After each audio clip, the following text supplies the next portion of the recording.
అసలు ఏం చూపించిండు కిరాబాస్ ఖానాను పుచ్చకాయ ముక్కని ఒక రంధ్రం పెట్టి ఏం చూపించిండు కట్ చేసేస్తే అవుతారు మీరు మీకు చెప్తున్నాను. మీరు గొడ్డ ముక్కలు ఇప్పుకుంటారు కానీ మీ స్వేచ్ఛ ఇంపార్టెంట్. మనం తప్పు చేయలేదండి, మన ఎవడో అన్నాడు ఎందుకు పడాలి? నువ్వు ఎవడో గానే రే, నిన్ను వీడియోలో చూడటమే గానీ లైవ్ లో చూడలేదురా. నువ్వు గనక దొరికావంటే కొడక నిన్ను మాత్రం పీస్ గా నరుగుతారా. 100% నేను శివాజీ గారిని సమర్థిస్తానండి.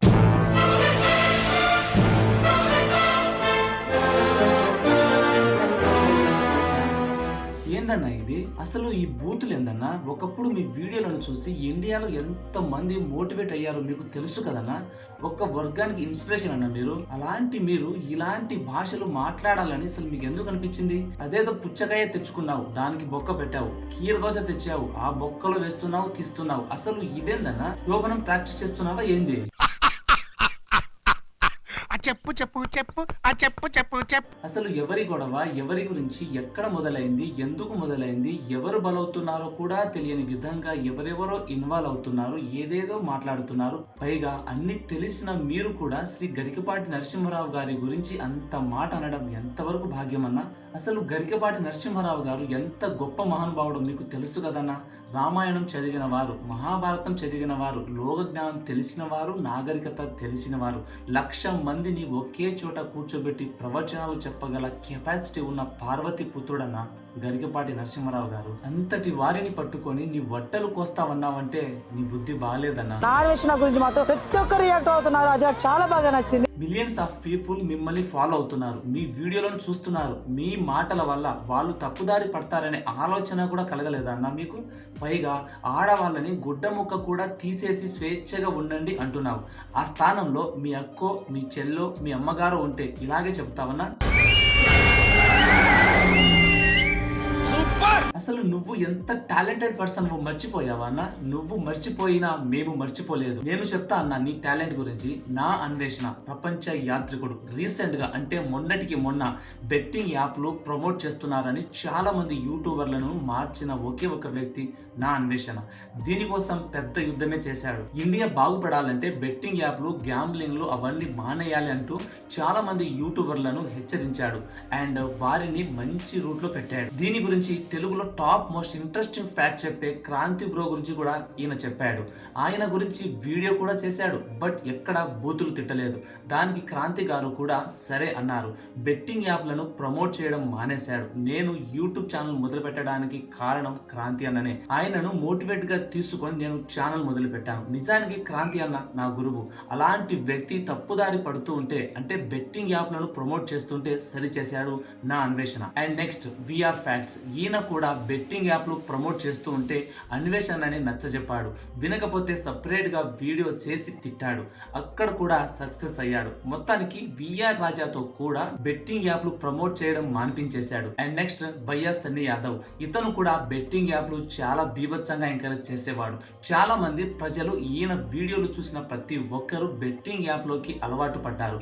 గ్యాంబ్లింగ్, బెట్టింగ్, ట్రేడింగ్ అంతా ఈయన దగ్గర ఎక్కువగా నేర్చుకున్నారు. అసలు ఇలాంటి వ్యక్తిని కూడా మార్చేసి మంచి రూట్లో నడిపించిన వ్యక్తి నా అన్వేషణ. అయితే వీళ్ళు మాత్రమే కాదు, హర్ష సాయి, ఇమ్రాన్ ఖాన్, పల్లవి ప్రశాంత్, దీప్తి సునైనా ఇలా చాలా మంది బెట్టింగ్ యాప్లు ప్రమోట్ చేస్తుంటే అన్ని క్లియర్ చేశాడు. ఏ ఒక్కరు కూడా బెట్టింగ్ యాప్లు ప్రమోట్ చేయడానికి వీలు లేకుండా చేశాడు నా అన్వేషణ. అప్పటి నుంచి అన్వేషణను ప్రజలు నమ్మడం మొదలు పెట్టారు. ఎంతలా అంటే ఒక అబద్ధం నిజం అయ్యేలా, ఒక నిజం అబద్ధం అయ్యేలా నమ్మేశారు. ఎందుకంటే దేశ విదేశాలు తిరిగి అక్కడ జరుగుతున్న ఉత్సవాలు, పండుగలు, వారి ఆచారాలు అన్ని ప్రతి ఒక్కటి ప్రజలతో పంచుకోవడం మొదలు పెట్టాడు. కానీ ఇప్పుడు సంబంధం లేని విషయాల్లో తలదూర్చి మంచి పద్ధతిగా చెప్పాల్సిన మాటలు మాట్లాడకుండా దుర్భాషలైన మాటలు మాట్లాడేసి గరికపాటి గారిని తిట్టాడు, శివాజీ గారిని తిట్టాడు అండ్ ఎవరైతే శివాజీ గారికి సపోర్ట్ చేశారో వాళ్ళందరినీ తిట్టాడు. పైగా ఇది చాలదన్నట్టు గరికపాటి గారిని 2030 వరకు తిడతాను అని సవాలు చేశాడు. వదలను, 2026లో తిడతాను, 2027లో తిడతాను, 2028, 2030 ఆయన చచ్చినంత వరకు తిడుతూనే ఉంటాను. ఈ వీడియో ప్రతి ఒక్క కామన్ మ్యాన్ చూశాడు. అయితే రాత్రికి రాత్రే అన్వేషణను ద్వేషిస్తూ నువ్వు మంచివాడివి కాదు, నీ బుద్ధి ఇప్పుడు బయటపడింది అంటూ చాలా మంది సబ్స్క్రైబర్లు అతన్ని అన్సబ్స్క్రైబ్ చేసుకుంటున్నారు. ఉప్పల్ బాలు అయితే అన్వేష్ నువ్వు చెప్తుంది తప్పు, నువ్వు మాట్లాడిన భాష కరెక్ట్ కాదు అంటూ ఉప్పల్ బాలు గారు కూడా అన్వేష్ ను రిక్వెస్ట్ చేశారు.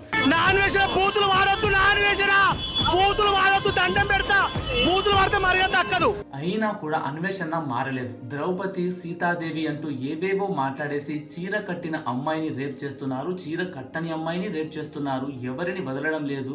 మరి ఎందుకు మీ మాటలు విని ఆడవాళ్ళు స్వేచ్ఛని పోగొట్టుకోవాలి? వాళ్ళ డ్రెస్సులు వాళ్ళ ఇష్టం, ఆడవాళ్ళ గురించి చెప్పడానికి నువ్వు ఎవడివిరా అంటూ నా అన్వేషణ రెచ్చిపోయి మాట్లాడేశాడు. సీతాదేవి తర్వాత ద్రౌపది ఏ టీషర్ట్లు వేసుకున్నాంద్రా? సీతాదేవి గురించి మాట్లాడేంతటి గనుడువా? ద్రౌపది అరే నువ్వెవడో గానే.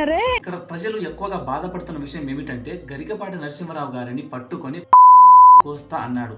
ఆ వీడియో బయటికి రావడమే ఆలస్యం. రాత్రికి రాత్రి ఆ వీడియో వైరల్ అయిపోయింది. ఇక్కడే అతిపెద్ద కాంట్రవర్సీ క్రియేట్ అయ్యింది.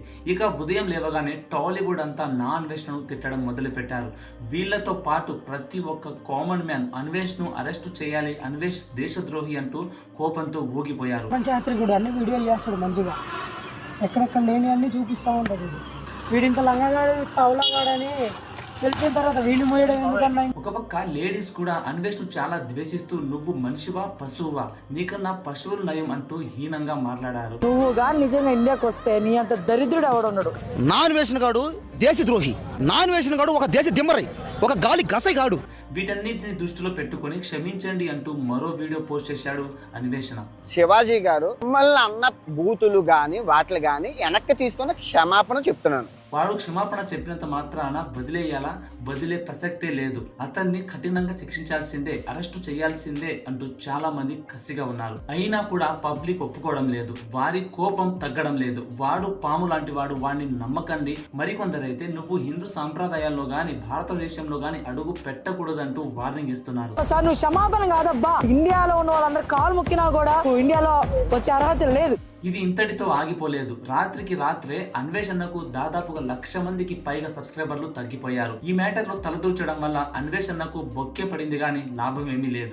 అంటే కొంచెం అభిమానం ఉండేది, ఏమో నెగిటివ్ గా అనిపిస్తున్నారు నాకు, మిమ్మల్ని అన్సబ్స్క్రైబ్ చేసేసాను. అయితే ఇప్పటికీ ఈ మ్యాటర్ మీద గరికపాటి నరసింహారావు గారు ఇంకా ఏమీ మాట్లాడలేదు. ఆయన గనుక ఖండిస్తే అన్వేష్ అన్నకు జైలు శిక్ష పడుతుందని చాలా మంది అంటున్నారు. మనం తప్పు చేయలేదండి, మన ఎవడో అన్నాడు, ఎందుకు పడాలి?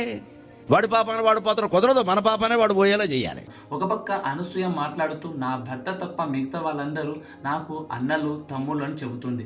నేను నగ్నంగా కనిపించినా మీకేమి కాకూడదు అంటూ వీడియో రిలీజ్ చేస్తున్నారు. తాళి కట్టిన నా మొగుడు కాక మిగతా వాళ్ళందరూ నా అన్నలు నా తమ్ముళ్లే. సో నేను నగ్నంగా ఉన్నా మీరు చూసినా మీకేం కాకూడదు కాదు.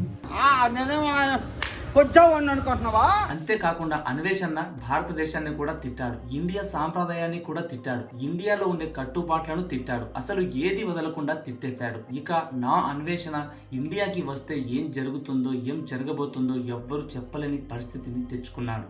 అయిపోయింది, బతికి అయిపోయింది, నీ కొత్త చెక్కేస్తారులే ఈ రోజంతా. అయితే ఇక్కడ చాలా మంది అసలు ఈ గొడవ ఎక్కడి నుండి మొదలైంది అని అడుగుతున్నారు. ఈ గొడవ అంతా దండోరా ఈవెంట్ లో చీర కొట్టుకొని నుంచున్న ఆ అమ్మాయి వల్లనే వచ్చింది.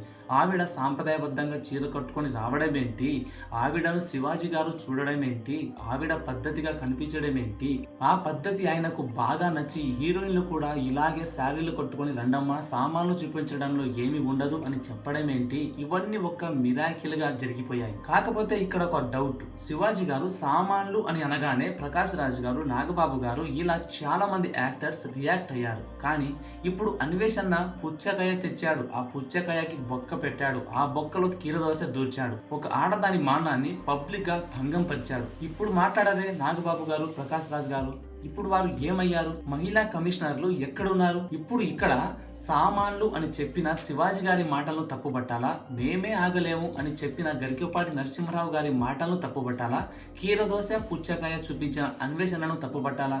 అసలు ఎవరిని తప్పుబట్టాలి? ఇక్కడ బలైంది ఎవరు? నువ్వు. ట్రోలింగ్ కి గురవుతుంది ఎవరు? నువ్వు. మాటలు పడుతుంది ఎవరు? నువ్వు. క్షమాపణ పదే పదే చెప్తుంది ఎవరు? నువ్వు. అంతా నా అన్వేషణ చేసుకున్న కర్మ ఇది. అన్వేషణ ఇదంతా నువ్వు చేసుకున్న నోటిదుల మాత్రమే. నీ సబ్స్క్రైబర్లే నీకు వీడియో కాల్ చేసి మరి నువ్వు నెగటివ్ గా కనిపిస్తున్నావు, నువ్వు మాట్లాడిన భాష సరైంది కాదు అని నేను అన్సబ్స్క్రైబ్ చేసుకుంటున్నాను అని చెప్పి మరి అన్సబ్స్క్రైబ్ అవుతున్నారు. ఇంతటి పరిస్థితి తెచ్చుకుంది నువ్వే కదా అన్న. గోరుతో పోయేదానికి గొడ్డలి దాకా తెచ్చుకున్నావు. ఏకలే పోతున్నాయి ఫాలోవర్స్ ఉంటే ఏంటి పోతే ఏంటి, కానీ 2026 నేనైతే వదలనుగా, అది నాదిగా. ఇక నిన్ను ఆ దేవుడే కాపాడాలి. ఏందన్నాడు ఇంతున్నాడు, ఏం అల్లాడిచ్చేసాడు. థ్యాంక్స్, నమస్తే.